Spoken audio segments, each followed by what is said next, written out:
alsa nila sa Espanyol. Okay. Ay, oo, girl. Pero hindi lang yan basta simbolo. Alam nyo, yan din yung nagpamungkahi sa atin para may pakita talaga na sa atin yung teritoryong ito. Tama, pero ito din ang naging dahilan para maidaos ang tinatawag nilang The Cry of Katipunan o mas kilala bilang Sigaw ng Balintawak. Ha? Eh sis, ang sabi mo kanina, the cry of Katipunan. Tapos ngayon, sigaw ng Balintawak. Oo, alam ko magulo, pero hayaan mo kahit. Ang Balintawak o Pugadlawin ay natatangang mga lugar na pinangyarihan ng pagsisimula ng revolusyon ng ating bansa. Ang Pugadlawin ay nagmula lamang sa tawag na bakuran ni Tandang Sora dahil may puno nito, may namamahin na lawin at hawk. At Balintawak naman dahil ito ang tawag sa isang lugar sa Caloocan na merong parte ang Quezon City. So bakit nga ba cry or sigaw? Sinte, nagkakagulo na ba sila nun? Hindi. Tinawag itong Cry of Katipunan o Sigaw sa Pugadlawin dahil nagsisimbolo ito bilang unang himagsikan ng Pilipino laban sa mga Kastila. Eh, paano siya nagsimula? Hindi ba may mga naniniwala na kay Andres Bonifacio? At ano nag-trigger sa kanila para ma-push na gawin yung himagsikan? Hindi. Kasi nga, di ba, yung mga hindi naniniwala kay Andres Bonifacio noon ay nakakarating sa mga Kastila. Kasi nga, may nang snitch sa kanila. Tapos, sinuhuli sila at pinapatay. Alam ko nga, yung isa doon, sa sobrang tapong ng mga Kastila, nilambitin nun. Tapos walang awan nag-iwan ng KKK sa dibdib ng madugo. Tama. At yon yung naging mensahe ng mga Kastila sa Supremo o kay Andres Bonifacio na hindi sila natatakot sa Katipunan. At doon na nagsimula na iplano ang The Cry of Katipunan o Sigaw sa Pugadlawin.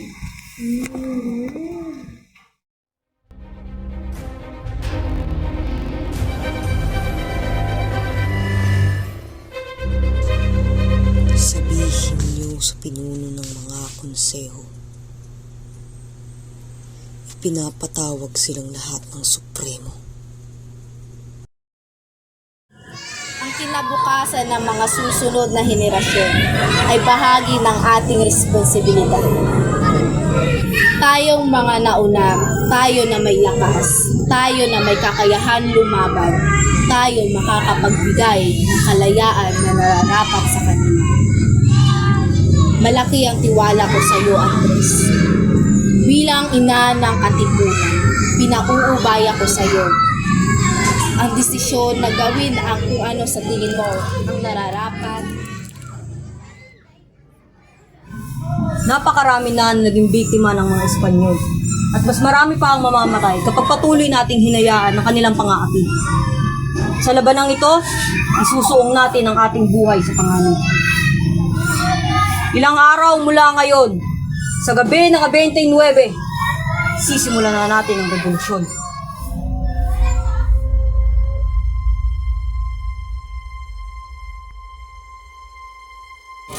Labas ninyo ang inyong mga sedula.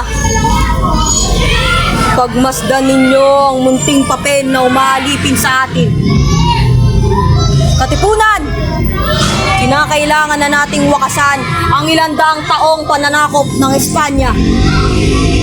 Kulang man tayo sa sandata, mas malakas man ang barel at kanyon ng mga Kastila. Lalaban tayo hanggang sa uling hininga. Tayo ang magtatagumpay. Dahil tayo ang mga anak ng bayan. Tayo ang nagmamay-ari sa lupang ito. Sa atin ang bayang ito. Punitin ang mga sedula ninyo!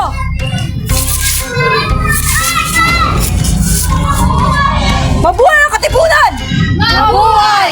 Mabuhay ang revolusyon! Mabuhay! Mabuhay ang Supremo! Mabuhay!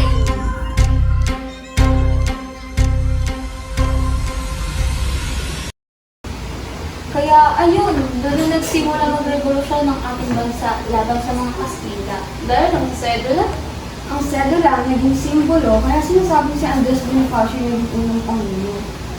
Sa sedula, di ba nagkaroon ka nilang eleksyon? Hi girls, ibang tanong natin pag-usapan yan. Ay, sa bagay! Haba-haba nga naman ang pangyayos ko na mention. Anyway, tara, bili tayo ng bakla. Let's na, girl. Ginugutom na rin ang kaya. Ay, same ate ko. Gutom na ako.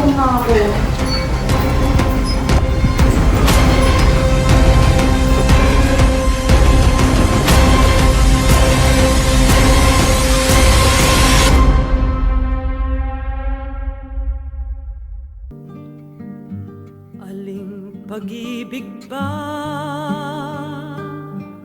ang hihigit kaya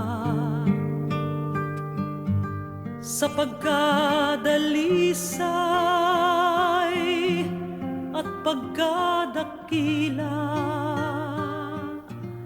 gaya ng pag-ibig sa tinubuang lupa? Aling pag-ibig ba wala nang wala,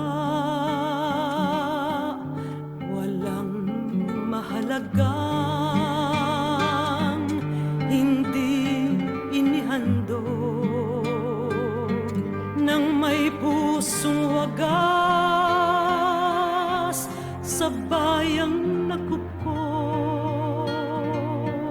Dugo'y yaman dunong